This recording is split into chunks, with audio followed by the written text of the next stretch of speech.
Hey everybody, this is Sarah, Paranormal Sarah, and I'm sorry if you can't hear me very well. I'm actually homesick today, and I was blessed to be able to get off work actually, and don't know if it's strep or pneumonia or anything like that, but I think it was terrifying customers, that I might have the swine flu or something, like giving them their phones. But I am homesick today, so it's going to be me and Dude watching some movies downstairs, actually watching some episodes with my friend Mr. Constantino, doing some fun things and watching scary movies. But I wanted to tune in very importantly, and I'm sorry for the lack of makeup or anything, um, but a particular person passed away today that I want to make sure. I know it's going to be quick and easy for everybody to do an update and a blog and comments, and every comment, every prayer is appreciated.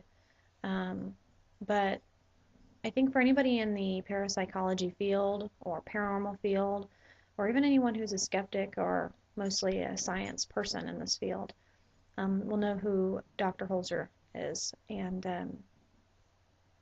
for me, I really liked a lot of his work. He did some production and lectures, but for me, I was introduced to him after doing some research with Lloyd Auerbach and doing more about what parapsychology really is. 'Cause it's not necessarily an accredited degree, but if you're a psychologist, which is what I'm working on my master's for, and did for a few years here in Missouri, it's a passion.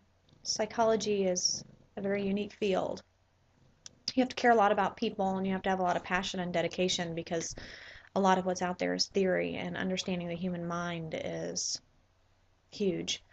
Um, for me, my personal passion with forensic psychology, making sure that people out there with mental illness, which is 1 in 3 Americans, has a cure, has something other than medication and a taboo to carry them out of the hospital.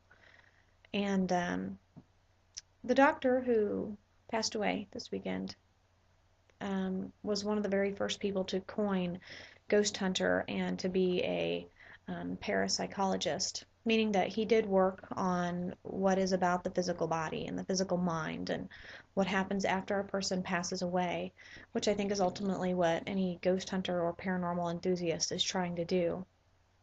Um, he just, if you Google him, which I suggest you do, if you don't know who he is, a lot of people may not.